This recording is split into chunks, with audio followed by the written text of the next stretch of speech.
অনেকেই বলেন বাংলাদেশ স্থিতিশীল হইতেছে না। কেন হইতেছে না? তার কারণ এক একজন এক এক রকম দেন, কিন্তু উত্তরটা খুবই সরল, জটিল কিছু না। আপনি এই ভূখণ্ডের ইতিহাস পর্যালোচনা করলে দেখবেন ইন্ডিয়া সব ধরনের সংঘাতের জন্য দায়ী বাংলাদেশে। এখন অনেকে কইবেন, দাদা আপনি কিছু হইলে ইন্ডিয়ারে ঠাইনা আনেন, দরকার থাকুক বা না থাকুক। কথাটা শুনে দেখেন, যে জিনিসটা বাংলাদেশকে অশান্ত কইরা রাখছে, আসলে মূল ব্যাপার, একদম মূল ব্যাপার, সেটা হইতেছে বাংলাদেশকে ইন্ডিয়া কি দেখতে চায় আর বাংলাদেশ কি হইয়া উঠতে চায়। এই দুয়ের দ্বন্দ্ব বাংলাদেশকে অশান্ত করে রাখছে। এইটা যতদিন ফয়সালা না হবে ততদিন এই অশান্তি যাবে না। বাংলাদেশে ইন্ডিয়া আসলে কি চায় আর কিভাবে চায়, এই দুইটা প্রশ্নের উপরে নির্ভর করতেছে আপনার বোঝাপড়া বাংলাদেশ কেন অশান্ত থাকতেছে আর কেনই বা খুব সহসা এই অশান্তি থেকে স্থিতিশীল হওয়ার সম্ভাবনা নাই। কেউ কিছু মনে করেন না, আমার এই কথা শুনে আবার কেউ হতাশ হয়ে যায় না, কিন্তু এটা বাস্তবতাকে মোকাবেলা করাটা ভালো। এই দুইটা প্রশ্নের ফয়সালা করেন, বাংলাদেশ শান্ত হবে, স্থিতিশীল হবে। এই জন্য এই দুইটা প্রশ্নের উত্তর সমস্ত রাজনৈতিক দলকে দিতে হবে। সেটা হইতেছে ইন্ডিয়া প্রশ্নে, ইন্ডিয়ান নীতির প্রশ্নে আপনার অবস্থানটা কি, এটাতে পরিষ্কার করতে হবে। আপনি কি জানেন কিনা ইন্ডিয়া আসলে কি চায় বাংলাদেশে? আসেন একটু বুঝে দেখি বাংলাদেশে ইন্ডিয়া কি চায়। ইন্ডিয়া সেটাই চায় যা হাসিনা তারে দিচ্ছে, সোজা হিসাব। আর বাংলাদেশে হাসিনার মতো একটা সরকার চায় যে বাংলাদেশে নানা ইনস্টিটিউশনের মাধ্যমে বাংলাদেশকে একটা ভারতের অধীনস্থ করদ রাজ্য হিসেবে টিকায় রাখবে। রাষ্ট্র হিসেবে না, একটা রাজ্য হিসেবে। সেখানে নাগরিকরা ভোট দিতে পারবে না, রাষ্ট্রে কোনো ইনস্টিটিউট বা প্রতিষ্ঠান থাকবে না, আদালত থাকবে না, থাকলেও সেটা আজ্ঞাবহ, নির্বাচন কমিশন থাকবে না, থাকলেও সেটা আজ্ঞাবহ, যা বলবে সেটাই করবে, পুলিশিং থাকবে না। পুলিশিং মানে হবে ধরো, পিটো, মারো, খাও, ঘুষ খাও, এটাই হবে পুলিশিং। ব্যুরোক্রেসি থাকবে না। মানে একটা রাষ্ট্র হয়ে ওঠার জন্য যা যা দরকার তার কিছুই থাকবে না। সিভিল সোসাইটি থাকবে না, মিডিয়া থাকবে না স্বাধীন, এমনকি পেঁয়াজও তুমি উৎপাদন করতে পারবে না, করলেও আমদানি করতে হবে। তোমার দেশে ডাক্তারি বলে কিছু থাকবে না, তোমার রোগ হইলে চিকিৎসার জন্য ইন্ডিয়া যেতে হবে। আপনার দেশের জুই নারকেল তেল বিক্রি হবে না, যতই ভালো কোয়ালিটি হোক না কেন, প্যারাসুট চলবে। আপনার চাকরি হবে না বাংলাদেশে, এক্সিকিউটিভ আসবে ইন্ডিয়া থেকে। বিয়ার বাজার, ঈদের বাজার আপনি করতে যাবেন ইন্ডিয়ায়, ঈদ করবেন কিন্তু গরু কোরবানি দিতে পারবেন না। সি আপনি এত খারাপ, রক্ত পিপাসু, গরু কোরবানি দিতেছেন, পশুপ্রেমিক হয়ে যাবে সবাই। আপনি পায়জামা পাঞ্জাবি টুপি পড়তে পারবেন না, আপনি মাদ্রাসায় বাচ্চাকে পড়াইতে পারবেন না, আপনার মসজিদে ঢুকে পেটানো হবে। ফিলিস্তিনের আল আকসা মসজিদের মতো আপনার বাইতুল মোকাররমের চারপাশে থাকবে পুলিশের ঘেরাও, আপনাকে কাঁটাতারে ঘিরে রাখা হবে, তারপরেও নিয়ম করে আপনাকে মাইরা কাঁটাতারে ঝুলাই রাখা হবে বর্ডারে। আপনার নদীতে পানি আসবে না, কারণ সব নদীতে বাদ দিয়ে রাখবে আন্তর্জাতিক আইন অমান্য করে। বর্ষা আবার ভালোবেসে বাদ খুলে দিবে, বাসায় দিবে। আপনি চাষের পানি পাবেন না, ফসল ফলাইতে পারবেন না, নদী শুকায় যাবে, হাহাকার হবে, পানির স্তর নিচে নেমে যাবে। আপনি পাম্প বসায় পানি তুলবেন, এই কাজ করতে গিয়ে আপনি ভূগর্ভস্থ পানিতে মারণ বিষ আর্সেনিক মিশাই দেবেন। সেই আর্সেনিক আপনার জীবনী শক্তি পলে পলে নিঃশেষ করে দেবে।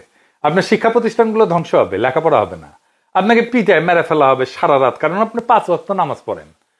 আপনি আওয়ামী লীগ করেন, ছাত্রলীগ করছেন, এটাই আপনার যোগ্যতা। এই যোগ্যতা বলে যে কয়টা সরকারি চাকরি তার সিংহভাগ আপনি নিয়ে নেবেন। আপনারে পড়ানো হবে আপনি আসলে অখণ্ড ভারতের অংশ। আপনি জানবেন মুসলমানরা আসলে বহিরাগত। আপনি কথা বলবেন, আপনাকে জেলে নেওয়া হবে, পিটানো হবে, ক্রস ফায়ারে মেরে ফেলা হবে, দেশ ছাড়া করা হবে, পেটের নাড়ি ভুড়ি বের করে সিমেন্টের স্ল্যাব বেঁধে নদীতে ডুবাই দেওয়া হবে, কোনোদিন আপনারে খুঁজে পাওয়া যাবে না। চলন্ত ট্রেনের নিচে ফেলে দেওয়া হবে হাত পা ব্যাগটা, নয়তো আয়নাঘরে বন্দি রাখা হবে বছরের পর বছর। এই আয়নাঘরের কোথাও না, আপনার ক্যান্টনমেন্টের মধ্যে। সবাই জানে, সব জেনারেল জানে, তারপরে ওইটা চলবে। কোনো কিছু বানায় বলা না, তাই না? সবকিছুই ঘটছে বাংলাদেশে। আর এইসবের কারণ আর কিছু না, কারণ একটাই, সেটা হইতেছে বাংলাদেশ একটা মুসলিম মেজরিটি দেশ। আর সেই বাংলাদেশ ভারতের মিথিক্যাল অতীতের অংশ, সে অখণ্ড ভারতের অংশ বাংলাদেশ। সেই অংশ সে ফেরত চায়, তার আগে তাকে পরিশুদ্ধ করে নিতে চায় তার জনগোষ্ঠীকে। কারণ এই জনগোষ্ঠী আগে হিন্দুই ছিল, তারা মুসলমান আগ্রাসনের ধর্মান্তরিত হয়েছে বলে তারা মনে করে।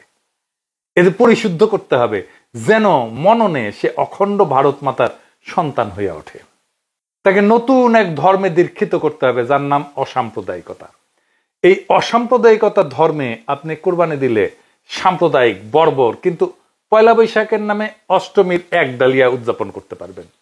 আপনি বুঝবেনই না যে আসলে আপনার পয়লা বৈশাখের আড়ালে আপনি আসলে দুর্গাপূজার অষ্টমী করতেছেন।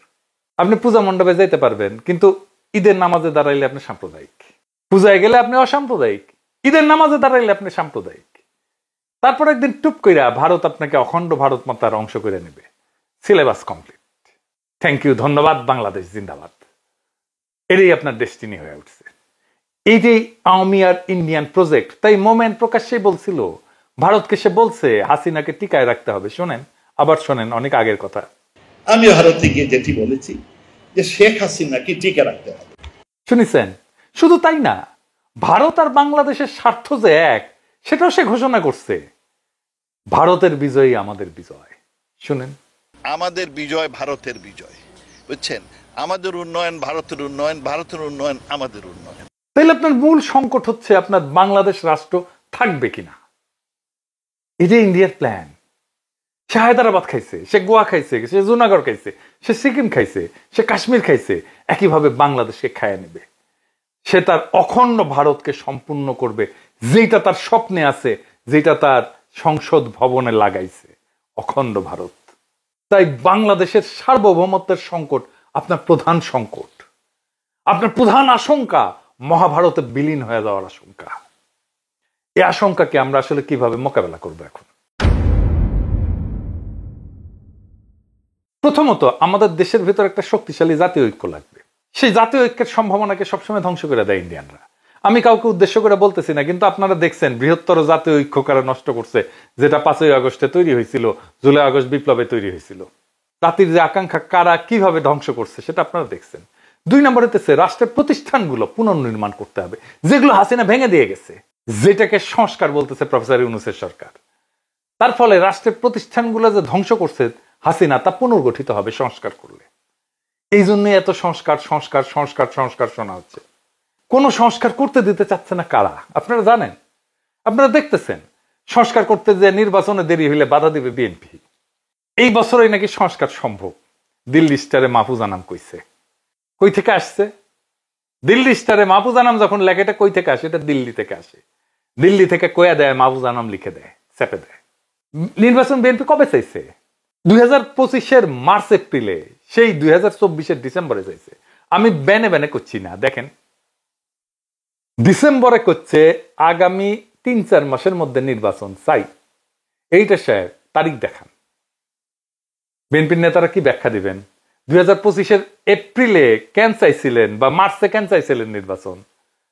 আপনি তো এখন ডিসেম্বরে চান নির্বাচন, মানে আপনি এখন কনভিন্স যে ডিসেম্বরের আগে নির্বাচন সম্ভব না।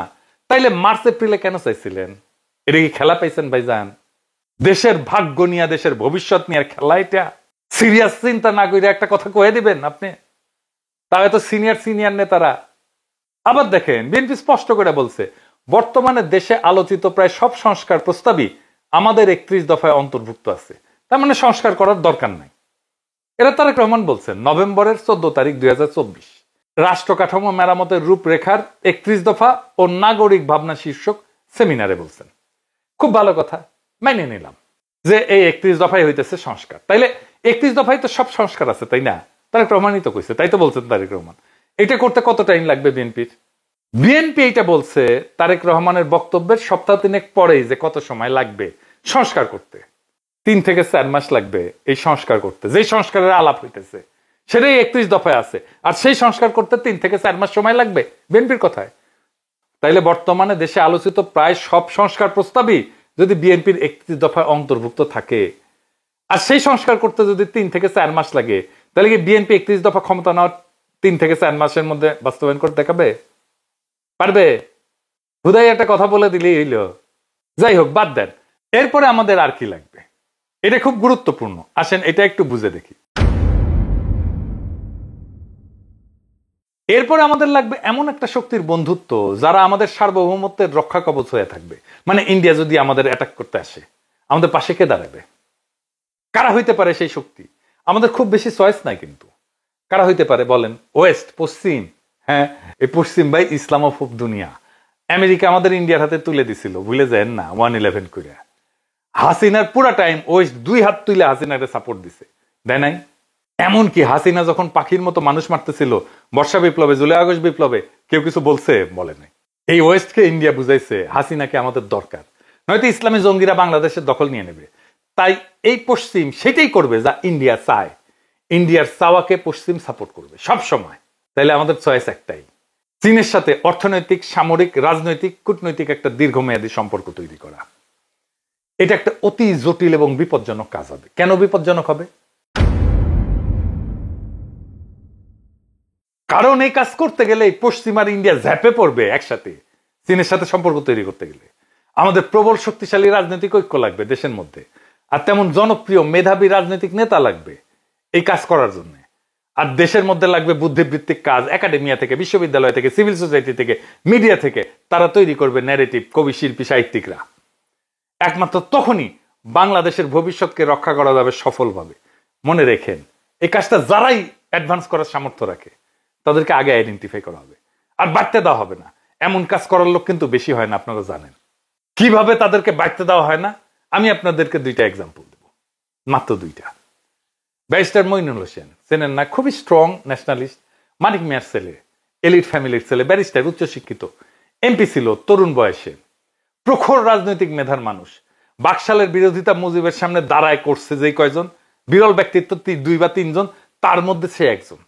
কিন্তু সে বাংলাদেশের রাজনীতিতে একজন ফেনোমেন হয়ে উঠতে পারেননি, তাকে স্পেস দেওয়া হয়নি। সালাউদ্দিন কাদের চৌধুরী, তীব্র একজন ন্যাশনালিস্ট নেতা, সাহসী নেতা, তারে তো ফাঁসি দিয়ে দেওয়া হইল। তাই আপনারা খেয়াল রাখবেন, বাংলাদেশের এলিট স্ট্যাবলিশমেন্ট যার পিছে লাগতেছে, মনে রাখবেন সে ইন্ডিয়ার লেজে পাড়া দিছে, তারে খাইয়া দিবে। সেই জন্য এটা একটা যুদ্ধ। আমরা যেটাতে আছি সেটা একটা যুদ্ধ। এই জন্য এটা শান্ত হইতে সময় লাগবে, যতক্ষণ পর্যন্ত না আপনি প্রবল শক্তিশালী হইয়া প্রতিপক্ষকে পরাজিত করতে না পারেন। মনে রাখেন, এই যুদ্ধ আমাদেরই। বাংলাদেশের রাষ্ট্রীয় অস্তিত্ব আজ একটা চূড়ান্ত চ্যালেঞ্জের মুখোমুখি। এটা শুধু ভারতীয় হেজিমনির বিরুদ্ধে না, এটা আমাদের ভবিষ্যৎ প্রজন্মের জন্য, আমাদের আত্মপরিচয়ের জন্য, আমাদের ভাষা, আমাদের স্বাধীনতার আত্মাকে রক্ষার জন্য এক অবিরাম যুদ্ধ।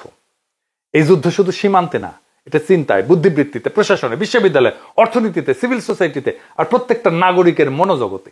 ভারত চায় বাংলাদেশকে একটা পরাধীন করদ রাজ্যে রূপান্তর করতে, তারে খাইয়া ফেলতে, যেখানে আপনি থাকবেন কিন্তু আপনার নাগরিকত্ব থাকবে না, যেখানে আপনার ভূখণ্ড থাকবে কিন্তু রাষ্ট্র থাকবে না। এই যুদ্ধের এক পাশে ভারত, তার গোয়েন্দা সংস্থা, দালাল রাজনৈতিক দল, তার পোষা মিডিয়া, সিভিল সোসাইটি, আর অন্য পাশে আমরা বাংলাদেশের মানুষ, যাদের কাছে এই ভূমি শুধু মাটি না, এটা আত্মমর্যাদা পরীক্ষার ময়দান। ভারতের বিরুদ্ধে এই লড়াই কোনো সামান্য কূটনৈতিক সমস্যা না, এটা একটা মহাকাব্যিক সংগ্রাম, যেখানে জয় পরাজয় শুধু রাষ্ট্রের ব্যাপার না, এটা আত্মারও ব্যাপার। এই যুদ্ধে জেতার জন্য দরকার জাতীয় ঐক্য, প্রাতিষ্ঠানিক সংস্কার এবং ভবিষ্যতের কূটনৈতিক রণকৌশল। দরকার চীনের সঙ্গে সাহসী জোট, দরকার একজন মেধাবী অকুতোভয় নেতা, যিনি জাতিকে নিয়ে যেতে পারবেন সেই অনিবার্য সংগ্রামের শেষ প্রান্তে। দরকার জাগ্রত একাডেমিয়া আর নির্ভীক বুদ্ধিবৃত্তিক নেতৃত্ব, যারা ইতিহাসের দায় বুঝে আজকের প্রজন্মকে বুঝাতে পারবে আপনার আত্মপরিচয় আজকে আগ্রাসনবাদী ভারতের টার্গেট। মনে রেখেন, ভারত কখনো আপনাকে রাষ্ট্র হিসাবে মানেনি, মনে করছে সে আপনার হারানো অঙ্গ। এই অঙ্গ যে আবার জায়গা উঠছে, নিজের পরিচয় দাবি করছে, এটাই তাদের ভয়। তাই তারা হাসিনার বদলে আর একটা পুতুল সরকার আনতে চায়, যাতে বাংলাদেশ আর কখনো মাথা তুলে না দাঁড়াইতে পারে। কিন্তু ইতিহাসের চাকা ঘুরছে। আজ প্রশ্ন একটাই, আপনি কি এই চক্রান্তের বিরুদ্ধে দাঁড়াতে প্রস্তুত? আপনি কি আপনার স্বাধীনতা, আপনার ধর্মীয় অধিকার, আপনার আত্মপরিচয়, আপনার ভাষা আর আপনার স্বপ্নের বাংলাদেশকে রক্ষা করতে চান? তাহলে এই যুদ্ধ আপনারও। এই যুদ্ধ শুধু নির্বাচন বা সংস্কার নিয়ে না, এটা একটা জাতির আত্মার অস্তিত্ব রক্ষার লড়াই। আপনি যদি এই যুদ্ধে অংশ না নেন, তাহলে একদিন জেগে উঠবেন সেই রাষ্ট্রহীন, আত্মাহীন ভূখণ্ডে, যার নাম একদিন ছিল বাংলাদেশ। এখনো সময় আছে, জায়গা ওঠেন, সংগঠিত হন, কারণ এইবার না পারলে আর কোনোবার আমরা পারবো না। বাংলাদেশ বাঁচলে আপনি থাকবেন, বাংলাদেশ গেলে শুধু আপনি, বাংলাদেশ গেলে আপনি শুধু নামে থাকবেন, নাগরিক থাকবেন না। এটা আপনার যুদ্ধ, এটা আপনার সময়, এটা আপনার নিয়তি রচনা করার শেষ সুযোগ। আসেন আমরা আগে যাই সেই ইস্পাত কঠিন ঐক্য গইরা, সেই ইতিহাস রচনা করতে, সেই অনিবার্য বিজয়ের পথে। ইতিহাস অপেক্ষা করতেছে। ইনকিলাব জিন্দাবাদ।